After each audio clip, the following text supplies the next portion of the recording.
Hey everyone, how's it going? Today we're going to be building up the cheap bike build-off bike. This is a Kiwi-built Bosomworth. I think it's made by Frank Clavis, who was the owner of Bosomworth bikes later on, after Eddie Bosomworth had it. We don't know for sure, but I'm thinking that's the case. So it's custom geometry. Top tube is slightly longer than the seat tube. Looks like it's had a repair at the seat tube to seat stay cluster. Just says Shimano X-Age components. I don't know if this would have came out on the bike, but who knows. Has this attack stem and Tour de France handlebar. So a couple cool little parts on it. As you can see, the bar tape is pretty old. I think it's just weathered a bit. But yeah, we'll replace that out. Bar tape isn't too expensive. Things like tyres and stuff will definitely add up to the budget pretty quickly. I was hoping to use these Schwalbe Sweeps Pro tyres, but they actually rub on the brake. You might be able to make that fit, but I think it's just too tight for comfort really.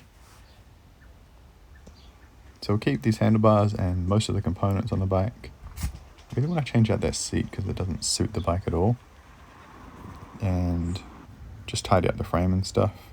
I want to do some lug lining on the bike as well. So the budget for the bike, we've got 265 New Zealand dollars or 150 US dollars.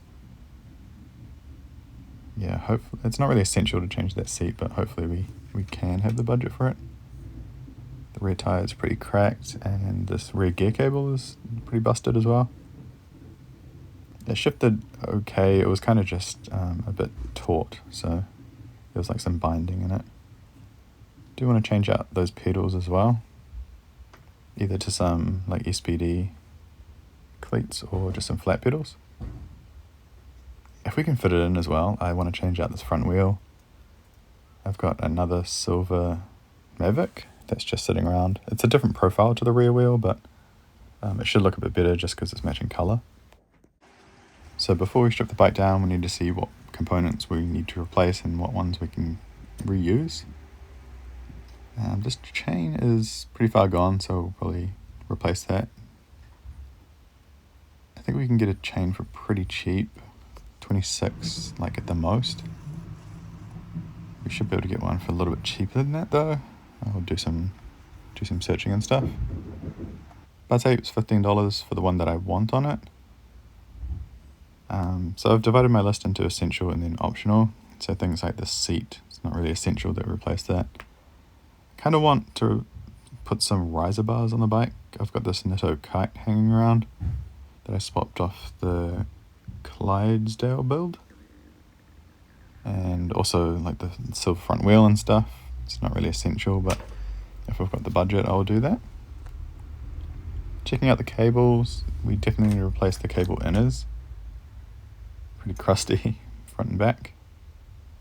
But the cable outers look like they're in pretty good condition. I'll just put some lube back down those before we put the new cables in. So going over the bike with some WD-40 just to sort of help things, just in case it's a little bit stuck. But I think the bike has been pretty well looked after. I know it's got like some wear marks and stuff, but it's just been well loved. Always nice when the cool stem's loose. So cool stems are one of those things that get stuck quite often, so I'm glad that came out. A little bit of crust on there, but that should clean up.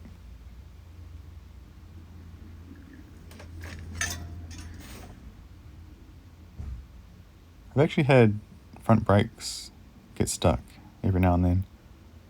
So much crud and stuff can get like into the bolt and on the threads and stuff and just end up corroding. Brake pads are pretty well shot. I figured I'd have to replace those. Spray a bit of WD-40 in the pedals, try to get those out. Obviously, if they're stuck, we're not going to have the budget to replace the crank arms or anything. And that'll make it a bit cheaper to, in the long run, we won't replace the pedals. Don't really need to take the shifters off, but I might end up polishing those up, so go ahead. Both the pedals ended up coming out. Pretty tight. They've probably been in there for a really long time, but guessing someone used some anti-seize or something at one point. They're definitely a reusable pedal, and I found out that they're actually different pedals, just the same style. One is a Shimano one is like a copy. And you can see that rear gear cable there. Got a bit of a kink in it. So that would have been creating that binding feeling in the shifter. The brakes still work well, just a bit of rust and stuff on all the bolts and everything. Now, one of the last little things that can go horribly wrong, getting off the cranks. First we'll take the chain off.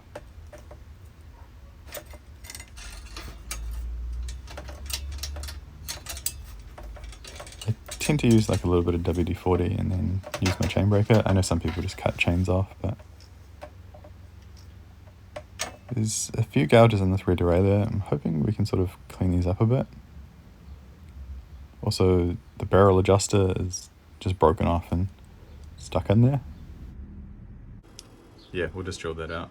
So then we can still, I don't think we'll be able to tap it, but at least we can put something in there to stop the cable, so still work.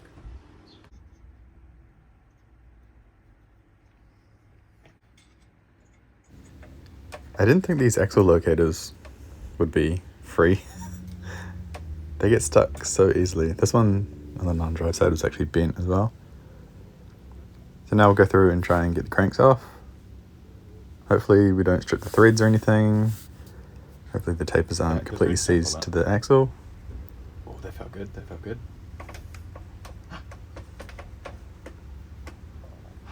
Yeah. This makes me, that always makes me so nervous. Because it moves it so slow. But they came off nicely. Revealed like a little bit of paint chipping on the chainstay here. Hopefully there's no hole underneath here. So I'll chip some of it off, just see how it looks.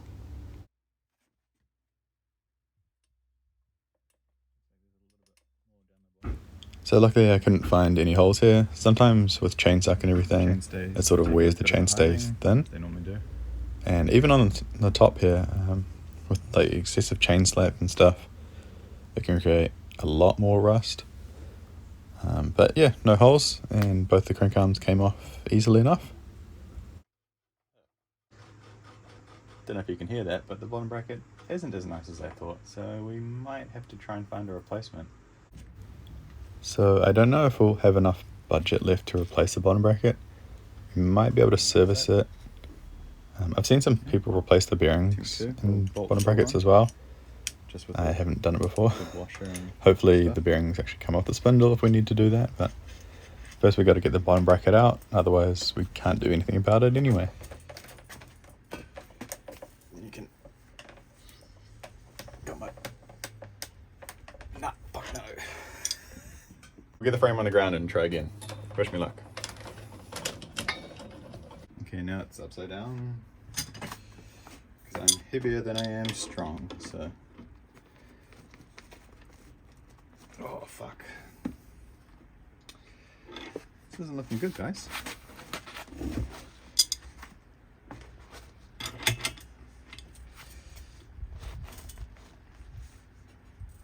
Hey! We got it. The FSA bottom bracket.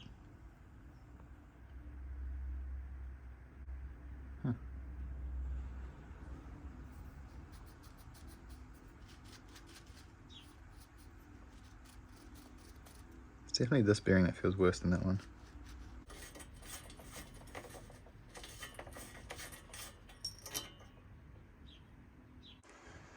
Very cool. I just got to put it back together. I'm excited. I love cheap bikes.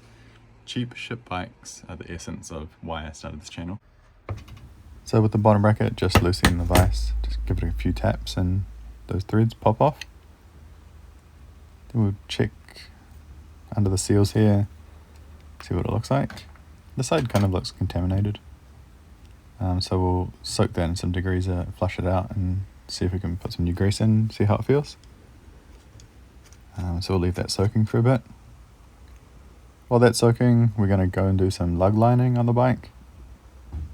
This is just a fluid rider pen, it's called. It's pretty easy to use. It's a little bit easier if the lining around the lugs and everything is nice and smooth. So either file that around or use some sandpaper and stuff to make the edges nice and smooth.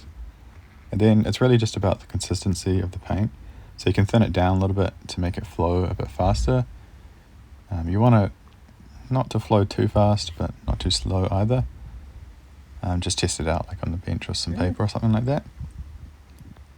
And this is how it works. You pretty much just put a little bit of paint in the top there and it sort of flows out.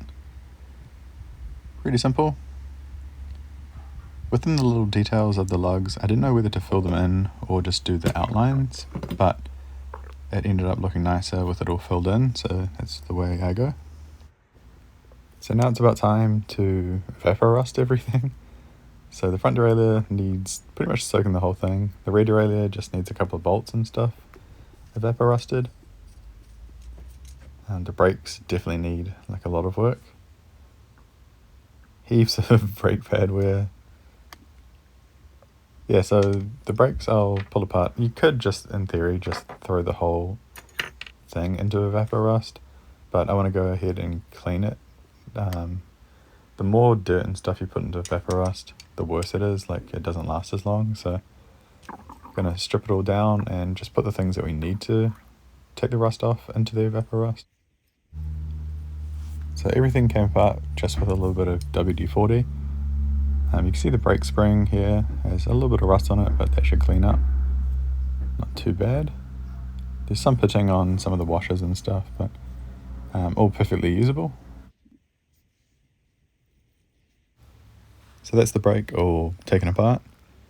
Didn't really have anything too stuck, and we haven't lost anything yet. Before some of the parts go into the evaporust, we need to clean off some of the grease and grime and stuff. So just soak that in some parts cleaner or degreaser for a little bit. Then I'll give it a bit of a scrub. So trying to get the little circlip off to get the derailleur bolt out. Sometimes these have heaps of tension on them. This one wasn't too bad. Didn't mess up my fingers or anything. And that's the spring that goes around the derailleur bolt. It was pretty stuck in there. There was a bit of rust and things like inside the derailleur body. So this should clean up. Hopefully we can make it so it actually pivots. That's probably one of the issues with the shifting as well. In the process I busted up this pulley wheel, but that had so much play anyway. Probably best to replace it. So that's the derailleur all pulled apart. It's got a few deep gouges and stuff that I want to try and fix up like a little bit. First I'll use a file, and then I'll go over with a couple of types of sandpaper and then polish it with the bench polisher. So that's it with a couple of different files just to make it a bit smoother and stuff. Around the outside here there's a little bit more damage. It's kind of hard to make this look uniform though, but I'll do my best, and it doesn't really matter too much about it. So taking off the outside part and then just thinning the whole circle just to make it sort of look more even. So that's it before, and that's it after. So you can see like on the inside there's still like a little bit of damage there, but it looks a whole lot better. Then we'll go over with a couple of types of sandpaper. I think this is about a 400 grit, and then I work up in a couple of steps to about 1,000 or 800 grit. And then I'll go over with the bench polisher.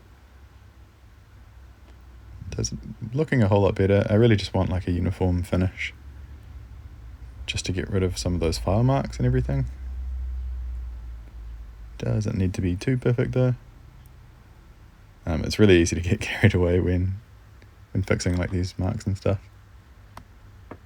So taking the front derailleur out of the degreaser, then giving it a bit of a clean up. This is just so the evaporust does its best job possible and so the evaporust lasts longer.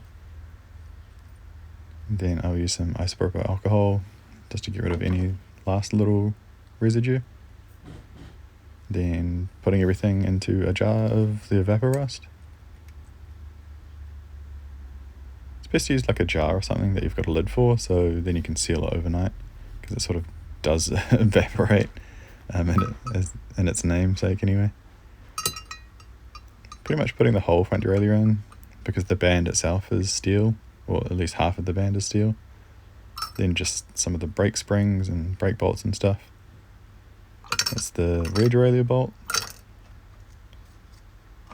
Then this is a glass Nutella jar, funnily enough. Yeah, I flipped it around. Because oh shit. Damn. So that was it about a day and a half, I think. And it turned out really good. You never really know if I've cleaned everything off, but it worked out really well. So going back to the frame, tightening it up some more, we're going to be using some rust converter on some of the paint chips and stuff. Mostly this chainstay here, really don't want this to end up eating itself. So yeah, this rust converter basically just neutralizes the rust. Then you can go ahead and paint over the top if you want. It basically just turns it to this black look. It kind of has like a bit of like a sheen to it, sort of. This is some of the other spots. Doesn't really matter if you get it on the paint or anything, it doesn't do anything to paint. And for the inside of the frame, I use Penetrol, which is like a rust inhibitor. But you can use Frame Saver, or some people use sheet lanolin or fish oil spray, things like that. Something that just gets in there and then you can shake it all around to get into all the little nicks and crannies and stuff. And also in the chainstays and seat stays, you should have these vent tubes that you should be able to get stuff in. Servicing up the headset now, it's filthy as. It had that white grease. I'm sure some of you have seen it. It's the most disgusting stuff. It goes super thick. So trying to get that out of all the bearings and stuff took a while. Had to soak it and stuff, and then scrub and then soak it. I'm sure the parts cleaner, the ultrasonic cleaner, probably would have done a pretty good job, but still would have taken a while, I'd say. Stuff is like treacle, it's so thick. So that's the fork all done up with the lug lining. I just did solid ones and these little details. Then eventually, once I got all the headset bearings cleaned up, whack some fresh grease in there and put the headset back together.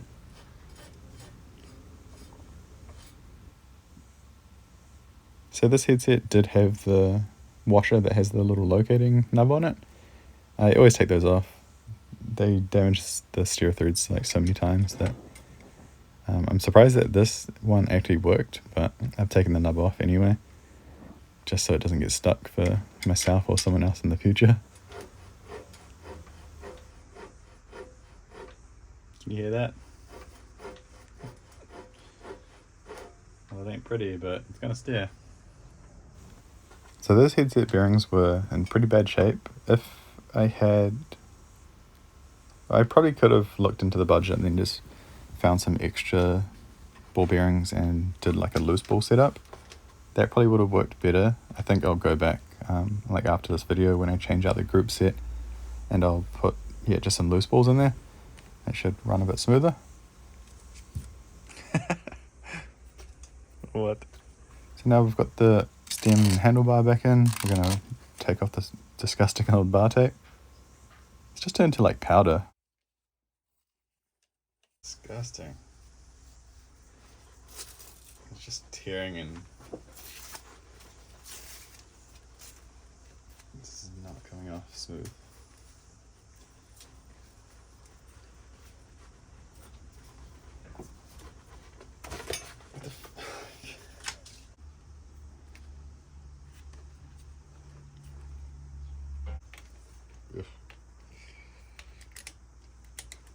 Peace. The tape's still attached.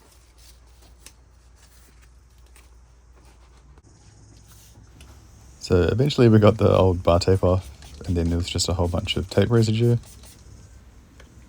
So just use some Dissolve It or Goo Gone. I think works really well too. Then sort of scrape it off and stuff, and a little while later you'll have all the old tape residue off. There's still some tape holding the cables on, but we're just going to leave that there. Sort of helps me locate where the levers are going to be.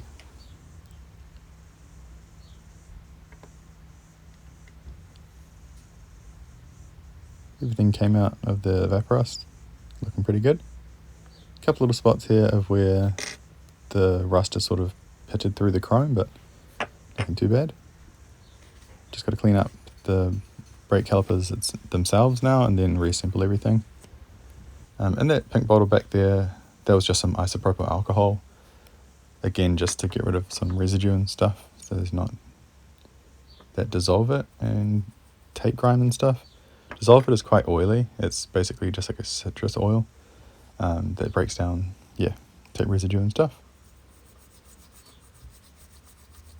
Just using a bit of degreaser here, just scrubbing some stuff down. I think this center part of the brake caliper is just like raw alloy, so I gave it a quick polish up on the bench polisher, but the rest of it is all painted and not in the best condition, so there's like some oxidizing under the paint and some damage and stuff. It doesn't look exceptionally tidy, but it still looks pretty good. I think in the future at some point, you can see there the top, some black damage there, don't know what that is. In the future at some point I'll change out the group set.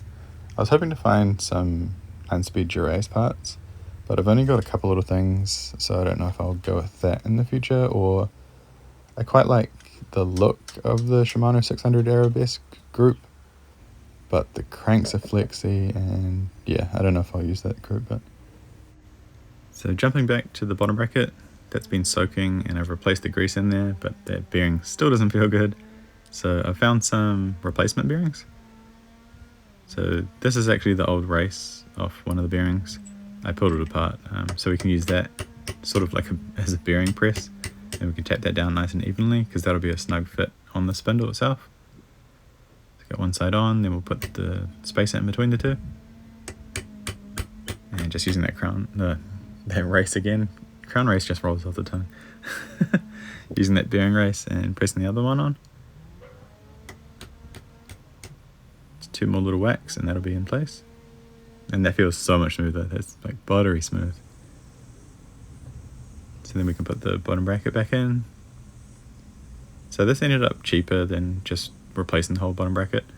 So $10 for the bearings instead of, I think the cheapest bottom bracket I found was around $23, $24.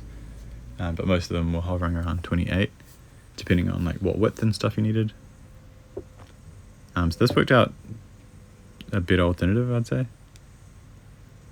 So going to the cranks now, these need a bit of tidying up. These definitely aren't the original chain rings. I think these are like 9-speed ones. But they're in good condition, so we can just clean them up and keep using them. The bolts are actually not even rusted, so it's a nice little bonus as well.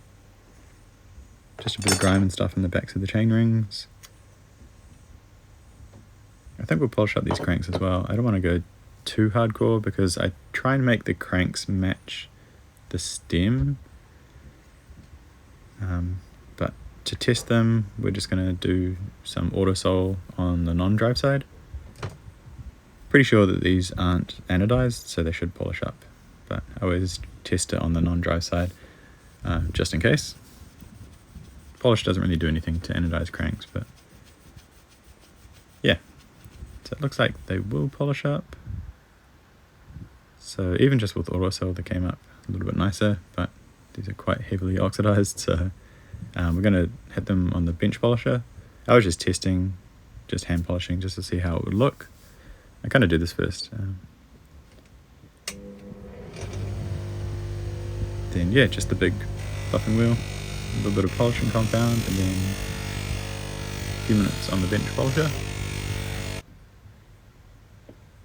I think this is a pretty good level. Sort of compare it to the stem. So obviously the stem, it's not as polished. I think this is anodized. I don't want to go too hard on it, but really happy with the bench polisher. Just makes everything so much easier to polish up. Like instead of, you know, half an hour polishing up some cranks, it's like 5-10 minutes at the most, really. So really good. Just put like a tiny bit of grease inside the spindle and then on the tapers as well. If you don't want to grease the tapers, then don't grease the tapers, but I do, so. Throwing the cranks on, tighten the bolts up. So this was a 3952 chainring combo. So out the back, I think it was 23 tooth, which is just not enough for me to get up the hills. So I really wanted to change the cassette. I couldn't really find one that was cheap enough. Because really I just needed like 2 gears off it. So I kind of wanted to check out some bike hubs and stuff. They didn't have anything, like they didn't have the 7-speed. I could have got like a 9-speed, but that was like $20, so I could have just bought a new one for that. Putting the tyres on and then we'll get to the cassette. So these are Panaracer 28C tyres. They're kind of like a nice balance between commuting and like a road tyre. Not too aggressive, they're actually quite light. Certainly not, you know, like a super lightweight $100 tyre, but these were $24 each. I think they keep that cost down so much because these ones are made in Thailand. So instead of being the made in Japan ones, it's a little bit cheaper. So that's the size difference in the cassettes. This is one that I had sitting in my parts bin. It was missing the 7th gear for whatever reason. Probably used it on something else. So just using the one that was already on the bike. I don't really know what to price a used cassette at. I saw them on our local website Trade Me for like $5 to $10, so somewhere around there should be pretty fair, I would say. And then like a new cassette I saw for $19, but so we went with the parts bin one. It would keep costs down a little bit as well. Having to keep an eye on the budget, make sure we don't go over that. So just servicing the rear wheel, checking out the cones. They're in pretty good condition, not too bad. Really just looking out for any like pitting and stuff and like excessive wear. But I think they spun pretty well before servicing them, so just some fresh grease and stuff. We'll clear them out. Pretty disgusting old grease in there. Turn to like thick treacle. Pretty common really. The outside of the hub as well, we've got some auto sol that we can clear off some of the oxidization and stuff. This is a bit easier to do if you've got like a longer rag, but I just cut a short section, so it was kind of finicky, but did the job.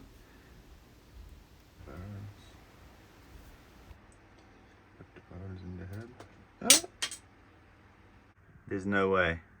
Look at it.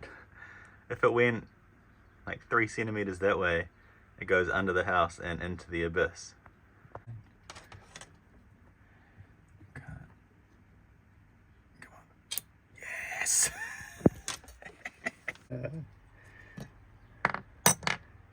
The last ball.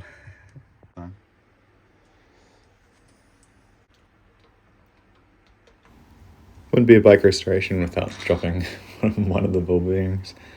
Luckily it didn't actually go too far. Somehow it just managed to stop on that spray can, which is pretty remarkable. So being careful with the magnet, picking that back up, then we'll throw the cassette on. I think this was a 12 to 28 tooth. I know 28 tooth was the big cog. That should give a better range. It won't be too low, but it should get us up some of the hills and stuff. I think 39 to 28 has helped me on one of my other bikes, I think the KHS. I'm going to have to put another pulley wheel on. That should be able to fit into the budget. So the derailleur all cleaned up. It looks a lot better. It's not perfect by all means, but certainly a nice little birthday for it. So we'll clean up the pulley wheels that we've got for it. These are just unused ones. I looked over the budget and I still have about $10 or a little bit more left in it. So a couple of dollars for the pulley wheels is okay. We've still got to clean or drill out that barrel adjuster as well. But we'll do that once it's all together so we can sort of hold it in the frame nicely. So just greasing the spring and stuff and then putting that back in. It's kind of tricky to get it in the right orientation and then put the circlet back on, but got there in the end. I actually use a tiny bit of oil when putting the pulley wheels back on, and now it's time to drill this out. I went a little bit undersized and I went straight through, and then I'm guessing there's a little bit of threads left because the new barrel adjuster actually threaded in there. I didn't have to tap or anything, so it actually worked out really well. I don't know if this small cog is going to hold the new chain, but I guess one way to find out. It was holding the old chain pretty well, but it was a little bit worn, so just adjusting the limit screws, getting that all in order. I do actually have another one of these plastic barrel adjuster. I don't know what you call it, the little end piece of the barrel adjuster. So I replaced that at some point as well. I think that's later in the video.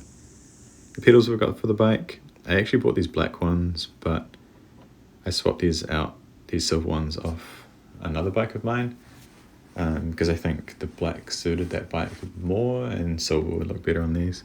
So I paid $15 for those pedals, and yeah, polishing up the shifters as well. Never really know whether to do this just for like a feedback or like tactile feel.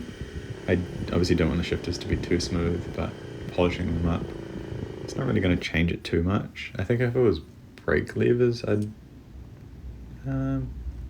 brake levers would probably be okay too, if they have like some grooves and stuff in them, but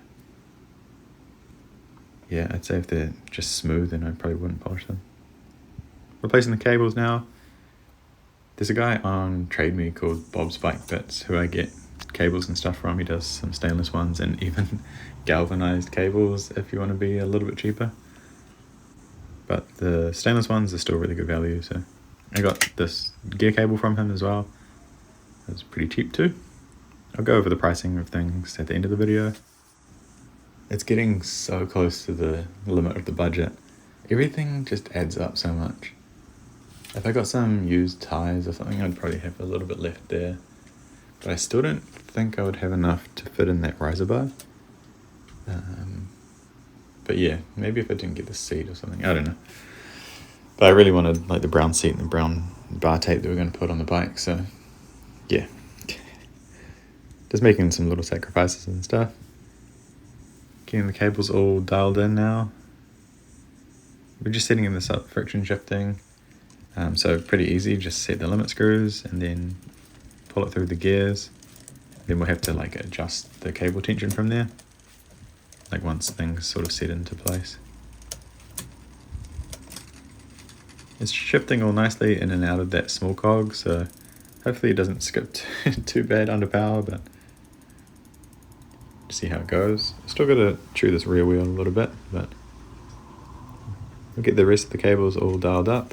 So I do have a little bit of white lithium spray inside the old gear brake cables.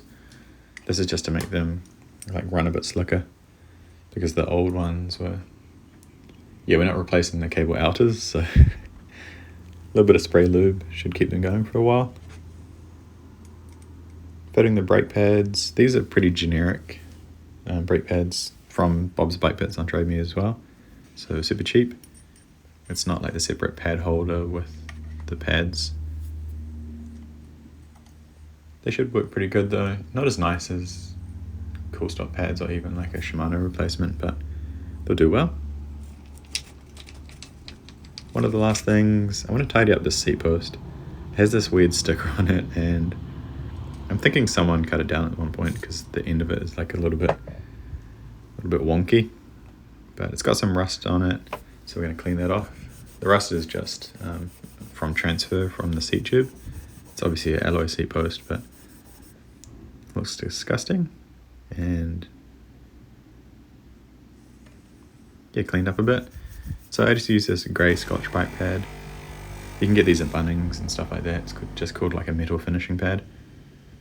And then after that we'll go over with the bench polisher and polish it up a bit more, making sure there's a decent amount of grease in the seat tube before we put it back in. I use a toothbrush to sort of shove it down further. You can use your finger, but my toothbrush is longer than my finger. And that's it. For the seat, we're using this brown charged spoon saddle. I really like these seats. And this one, it actually has like the perforations as well to suit the bar tape, which I thought was really cool. Sort of matching. The brown isn't the exact same brown, but should look pretty good. Now everyone has like a different way to wrap bar tape. There's a few normal things that pretty much everyone has to live with, is wrapping it from like inside to outside if you're starting at the bottom and working your way up.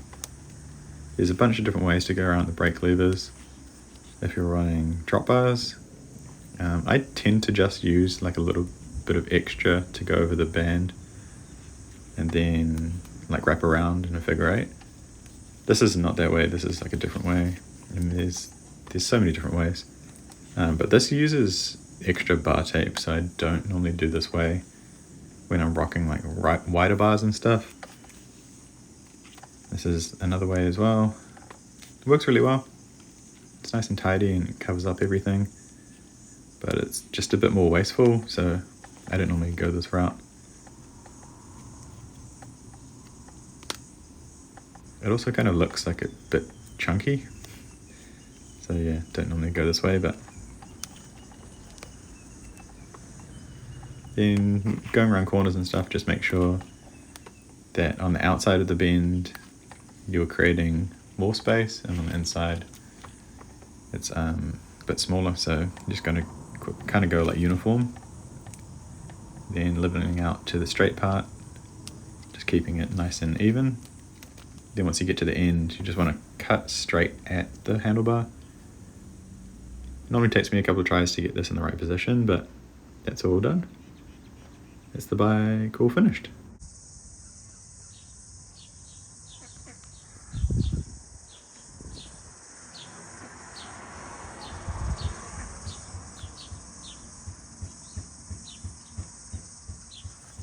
So we came in under budget by about 15 New Zealand dollars, about $8 US. So that's not including the derailleur pulley wheel. I don't know what to charge for that, $1 or $2. It was just a used one, so yeah, still well under budget. Did really well. Really happy with the bike. Would have been nice to do like a few more mods and stuff, but I really just wanted to sort of give it like a nice birthday, so get it in much better riding condition. A couple little mods like the brown stuff, just gave it a nice once over. So at some point I'll change out the group set, but the 6Age still runs really smoothly. I think especially friction shifting, it's a little bit more compliant stuff to wear. Just really happy with it. The polish parts look really good on that as well. So the next video is going to be just a short one of our little Coromandel trip. I don't have too much footage of that, but it'll be out in the next few days or so. And then after that, I've got a pink and white specialized hard rock. So that'll be a cool sort of commuter and muck around build. So yeah, thanks for checking the video out, and I'll see you again soon. Thanks. Bye.